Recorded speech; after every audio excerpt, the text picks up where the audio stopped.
And it has come down to a seventh and final game at the Toyota Center, Houston, Texas. And as you heard during the player introductions, this crowd is all pumped up.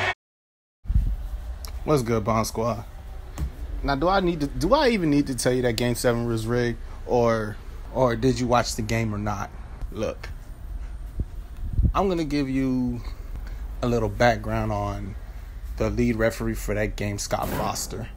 Now, there's a lot of people that knows about the Lakers and the Kings series in 2002 when the Kings were up 3-2 on the LA Lakers and had a lead going into the fourth quarter.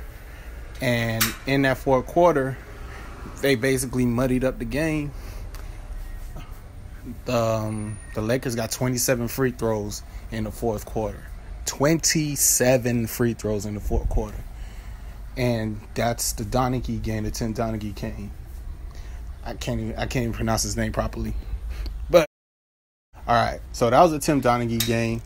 And Tim Donaghy had another rigging series, which this one I know about.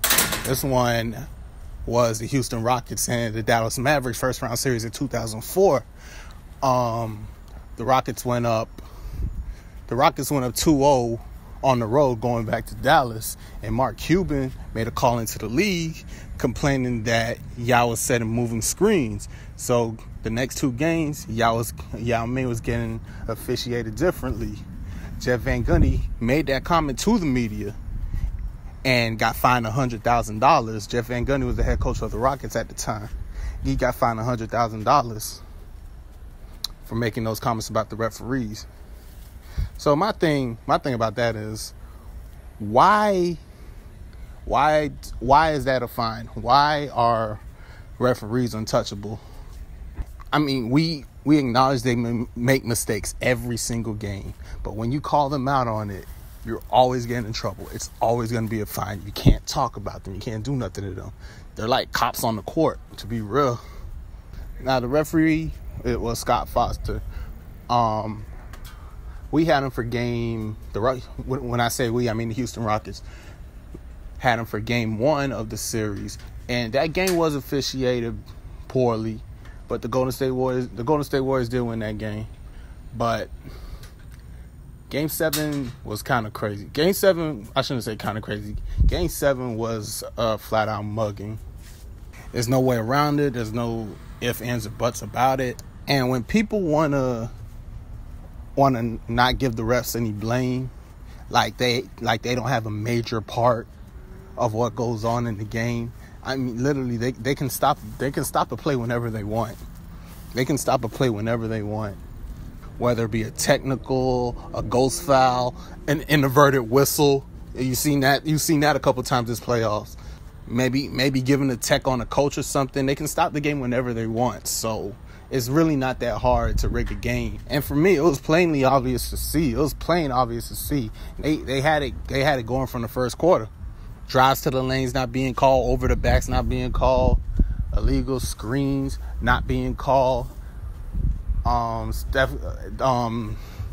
Warrior players were flopping like fish because they knew they were getting the benefit of the whistle that night. And like any good team will do, they'll take advantage. Let me bring up to you James Harden by himself literally had 10 points taken away from him. At two obvious missed calls on 3-pointers. One 3-pointer that went in, that was supposed to be a 4-point play that they took off. They took it off the board, no explanation. The shot went in. And then he gets the free throw from that. So in a 9-point loss, just 10 points by James Harden. Even with the 37 misses, actually it wouldn't be 37 straight misses because that shot would have counted. But anyway, like I said, even with that, Ariza throwing up a goose egg, they would have won with those 10 points alone in a 9-point game. Now let's talk about the other ones. And I'm going off of memory right now.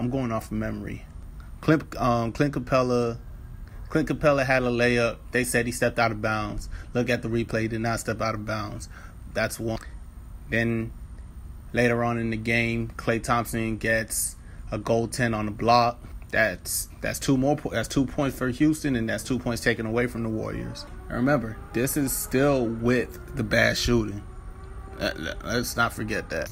Kevin Looney and Draymond Green got into the action. Like they're really like backing people up out the way. Like I don't know what game it is, but you know they throw like a ball or something in the middle of a circle, and you gotta like sumo that boy out of there to get it. That's what Draymond's been doing all night. That's what Draymond's been doing all series, and that was the play that gave the Warriors the lead, and and they've led from that point on. And you know that's not to mention pushing the backs on Tucker, the Eric Gordon drives where they just mugged him, didn't get a foul, and it was pretty obvious. See if you're a box score watcher and you just look at the box score, they were like, oh, Houston had a bad shooting night, and they ended up shooting more free throws than Golden State. So you know you can't blame the refs on that. Watching the game, you'll know that Steve Kerr hacked the Capella at the beginning of the game, which is why the Rockets had more free throws. But you have to look at when the fouls are and aren't called. Most of the fouls you see in the back of this video, those occurred in the third quarter. Golden State's mega quarter. The quarter where Golden State turns into the Monstars, right? But they had a game breaker. They had 3 other players on the court with them at the same time. So yeah. All in all, we all saw what happened. We all see what happens. Grand mugging going on. Check the score on those foul calls. Okay, check the score on those foul calls or non-foul calls. You know, and check where the referees are at. They're looking directly at the play. Scott Foster's looking directly at the play. Here's a stat I read on Stat Foster. The road teams in the playoffs are 15-1 when ref by Scott Foster. And since I tend to gamble from time to time, I follow trends. Once you start following trends, you start seeing shit. You see who the crooked refs are. You see which referees are assigned to which important games. You'll see a Scott Foster in a Game 7 or Game 1 of a huge series. You'll see a Tony Brothers there. You'll see like how they call certain games if you like pay attention to who the referees are at the beginning of the games, and honestly that's gonna help you with your betting because you'll start to notice those trends. Like I said, Scott Foster. The road team is 15-1 when Scott Foster is the referee. The Houston Rockets themselves are now 0-6 when Scott Foster is the referee. I don't think that's a coincidence. The same Scott Foster who has 240 exchange texts with Tim Donaghy, the one who got busted and who went to jail. He has connections with that person. Scott Foster is still a referee in the NBA. He is still refereeing these NBA games. There was a poll that came out earlier this year by anonymous players and coaches and whatever, voted Scott Foster as the worst referee. Hell, even in game one, Scott Foster gave Chris Paul a tech with 3 seconds left in a 13-point game. He gave him a tech. I don't know what he said, but he gave him a tech in that game. Certain referees are assigned to certain games, and look, if you look at certain teams, the team that's always in the finals, the teams that are always in the upper echelon, you'll just see a trend. If you see a game called funny, you'll see it's usually the same referees there. It's usually the same lead referees there. If you see a game called funny, it's not by accident. It's not. One of the people on the Bond Squad team, she said she saw Bleacher Report on Golden State and Cleveland finals 2 weeks ago. Remember, both of these series, the series just ended yesterday. She said she saw that 2 weeks ago. It's crazy, and the argument that says that, like I said, the argument that says that the players should just play through it, it just lets the refs off the hook. Like if you're that bad at your job, at the job you're at now, what's gonna happen to you? They gonna fire your ass. That's what's gonna happen. If there's a poll going around, there's a poll that went around and said Scott Foster is the worst referee, and that's voted on by his peers. Well, not his peers, the players and the coaches. Worst referee by far. It was like 60%. The other person was, and the next person was 30%. But you got that guy who's also the same guy involved in one of the biggest scandals of the NBA, who's connected with him. That guy is refereeing these games. The rest can affect the momentum in certain, and I've seen it done so many different ways. You drive in, get contact, no whistle, other team gets a rebound, one person that's already a 5-on-4 advantage, it's an open shot the other way. It's easy. Any professional basketball team can run a 5-on-4 fast break. When Harden gets his non-call on the threes, that's a fast break the other way. It's an easy way to get the opposing team back in the game. Not the opposing team, the team that you want to win back in the game. It's an easy way to do that. And then on the other end, you allow moving screen. Also, I forgot. Draymond's been allowed to camp in the paint all series. All series he's been allowed to camp in the paint. But then on the offensive end, you're allowed to like set moving picks, like literally clear out the defender for your open shooters. Any type of defense that you get put on you is going to result in a foul, light touch fouls and whatnot. You're on a team with 3 of the best shooters in the league. You're going to get back in the game, and that's what happened.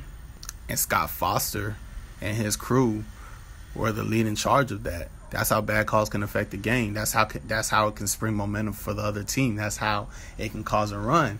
That's how it can deflate the team that's getting hosed. Like what else are you supposed to do other than shoot if you're driving to the lane and trying to get layups and they're allowed to mug you like that?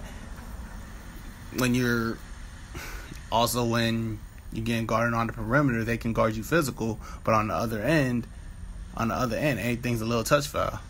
And even when you try to get past them, you get called for an offensive foul. It's so easy to manipulate an NBA game. It's easy. It's a lot easier than you think for them, you know?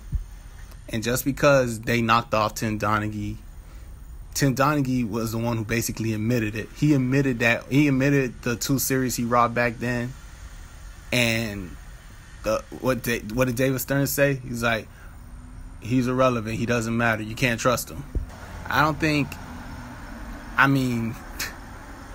David Stern is the last person anybody should trust. Let's get that out the way. But what does he gain or lose by admitting it? What does he gain or lose by admitting it? And why are people who are in his circle still in the league? Scott Foster history goes back a long, long, long time, man. It goes back a long, long time. I'm at the mindset where it's bad if you know the official's name. You shouldn't have to know the official's name in this game. They shouldn't be that much of an important part of the game. It's supposed to belong to the players, and they're supposed to entertain the fans. And the referees will take over these games when it doesn't go according to plan. Tony Brothers is another one you should watch out for. I've been trying to track which games he usually refs, but he's usually LeBron's ref. I call him the series extender. Basically, that's the role I've seen. This is me talking. I don't know for sure, but that's what I've been seeing. He's a series extender. Mr. Tony Brothers, the black referee, the one who looks like a toad. You know that Pokemon named Golem? He's the one with that face.